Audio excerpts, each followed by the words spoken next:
Welcome back to nation UP media. आइए जानते हैं यूपी की कुछ महत्वपूर्ण और बड़ी खबरें। उससे पहले आप हमारी किस जिले से खबरें देख रहे हैं हमें कमेंट में जरूर बताएं। इस वीडियो को लाइक करें, चैनल को जरूर सब्सक्राइब करें। आइए जानते हैं यूपी की कुछ बड़ी और महत्वपूर्ण बड़ी खबरें। यूपी में सभी सरकारी डॉक्टरों की छुट्टी रद्द। उत्तर प्रदेश में डेंगू के बढ़ते मामले पर उत्तर प्रदेश के उप मुख्यमंत्री ब्रजेश पाठक ने कहा, पिछले साल की तुलना में मामले कम, अस्पतालों में बेड रिजर्व है और पर्याप्त तैयारियां चल रही हैं। सभी सरकारी डॉक्टरों की छुट्टी रद्द कर दी गई। आतंकी हमले में मारे गए मजदूरों के परिवार को आर्थिक मदद मिलेगी, यूपी सरकार का बड़ा फैसला। जम्मू कश्मीर में हुए आतंकी हमले में उत्तर प्रदेश के 2 मजदूरों की मौत हो गई। ये दोनों यूपी के कन्नौज जिले के निवासी थे। वहीं अब मुख्यमंत्री योगी आदित्यनाथ ने आतंकी हमले में मारे गए कन्नौज निवासी मनीष और राम सागर के परिवार को 5-5 लाख रुपए की सहायता देने का ऐलान करा।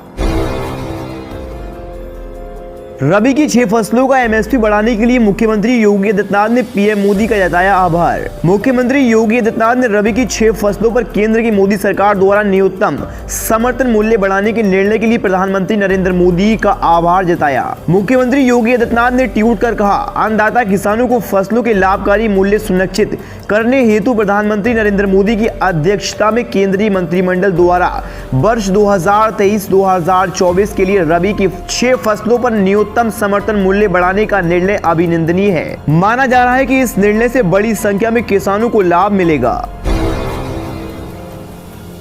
यूपी निकाय चुनाव मतदाता सूची पुनरीक्षण 31 अक्टूबर से नवंबर के दूसरे सप्ताह तक हो सकती है। चुनाव की घोषणा। उत्तर प्रदेश में नगरीय निकाय संस्थाओं के चुनाव के लिए मतदाता सूची पुनरीक्षण 31 अक्टूबर से शुरू किया जाएगा। मतदाता सूची का अंतिम प्रकाशन 18 नवंबर को होगा। आयोग की ओर से निर्धारित मतदाता सूची पुनरीक्षण कार्यक्रम के मद्देनजर निकाय चुनाव की तारीख का ऐलान नवंबर के दूसरे सप्ताह तक हो जाएगा। राज्य निर्वाचन आयोग मनोज कुमार ने बताया, 31 अक्टूबर को मतदाता सूची का ड्राफ्ट प्रकाशित किया जाएगा। 8 से 12 नवंबर तक उन पर दावे और आपत्तियां प्राप्त की जाएंगी। 13 से 17 नवंबर तक उन निस्तारण किया जाएगा। 18 नवंबर को मतदाता सूची का अंतिम प्रकाशन किया जाएगा। राज्य निर्वाचन आयोग के आयुक्त मनोज कुमार ने जिलाधिकारियों को निर्देश दिए हैं कि निकाय चुनाव की मतदाता सूची के पुनरीक्षण में एक भी मतदाता सूची में शामिल होने से वंचित न रह जाए।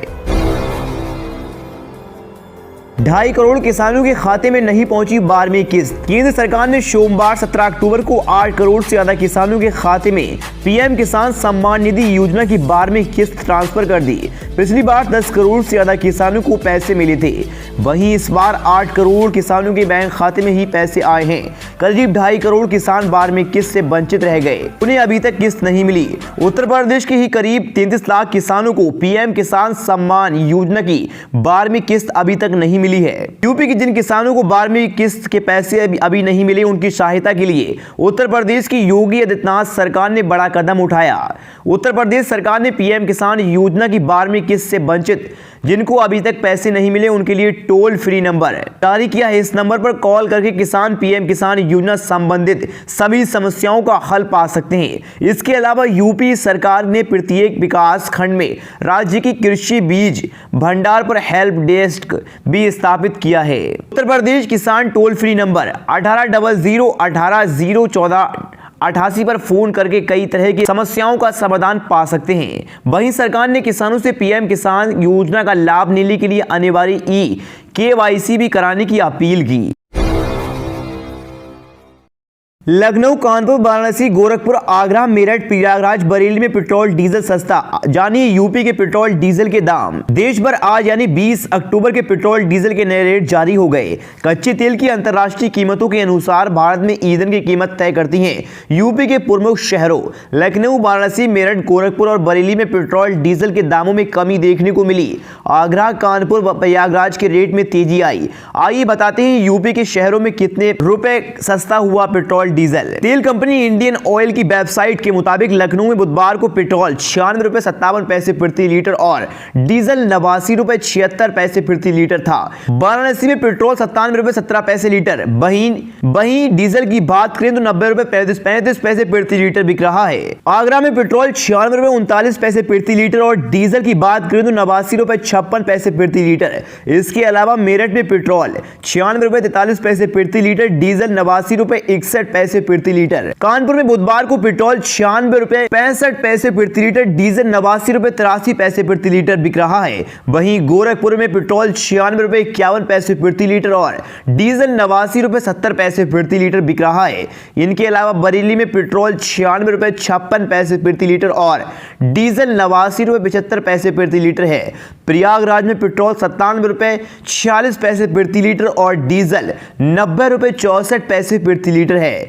यूपी में एलपीजी गैस 14 किलोग्राम के सिलेंडर की कीमत 1090 रुपए है। अब उत्तर प्रदेश में हिंदी मेडिकल की पढ़ाई सरकारी कॉलेजों में एमबीबीएस शुरू करेगी योगी सरकार। मध्य प्रदेश के बाद यूपी में योगी आदित्यनाथ सरकार राज्य के मेडिकल कॉलेज में एमबीबीएस पाठ्यक्रमों के लिए हिंदी भाषा की पाठ्य पुस्तक पेश करने के लिए तैयार है।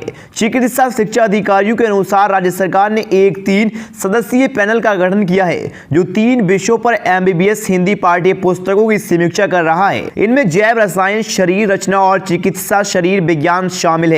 बता दें, हाल ही में पूर्वोत्तर के हिस्से के रूप में एमपी में यही शुरू किया गया है।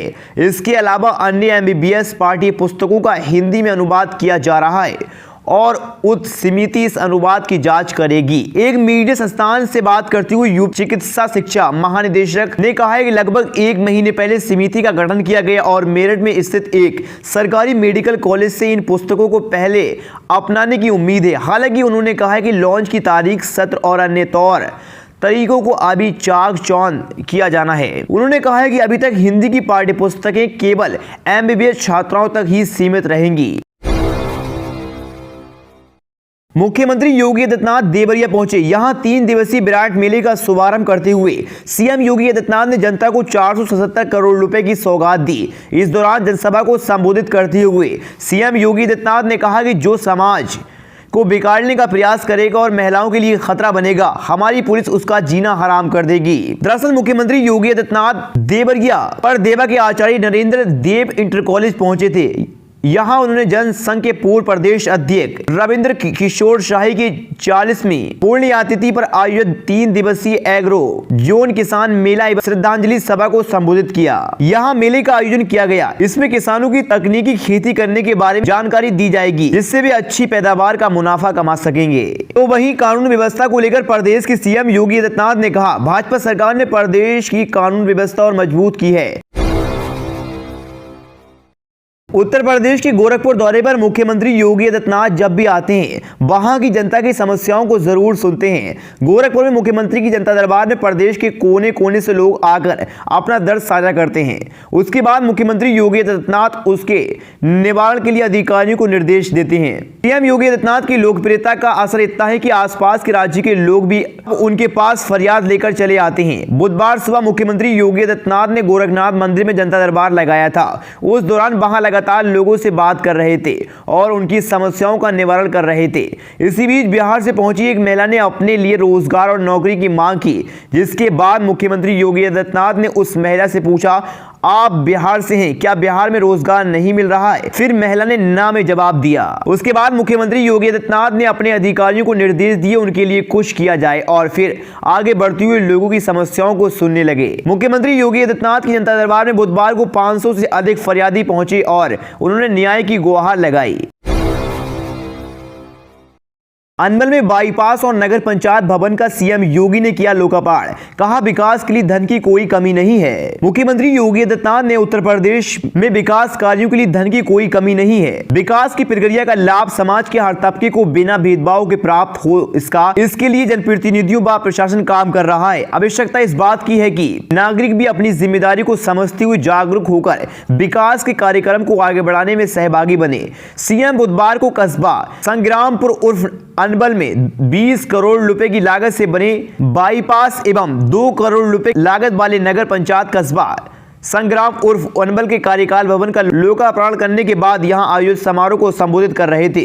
उन्होंने कहा कि नागरिक के जीवन में परिवर्तन लाने की दिशा में कार्य कर रही है। विकास में धन की कोई कमी नहीं आ रही है। उपस्थिति जनसमूह दिवाली की शुभकामनाएं देते हुए मुख्यमंत्री ने कहा, 2017 में जब नगर पंचायतों का गठन किया जा रहा था तो जनपद की सबसे बड़ी ग्राम पंचायतों में से एक कस्बा संग्राम अनबल को उस समय प्रदेश की पहली नगर पंचायत के रूप में गठित किया गया था। मुलायम सिंह यादव के निधन के बाद समाजवादी प्रमुख अखिलेश यादव के ट्वीट काफी चर्चा में हैं। नेताजी अंतिम संस्कार के बाद से काफी कम ट्वीट किए। इस दौरान वे अपने ट्वीट में अपने पिता और सैफई को याद करते दिख रहे हैं। अगर उनमें हरिद्वार वाले ट्वीट को छोड़ दिया जाए तो तीनों ही ट्वीट में सपा प्रमुख ने एक ही संदेश के साथ अलग अलग तस्वीरें शेयर की और अपने पिता को याद कर रहे हैं।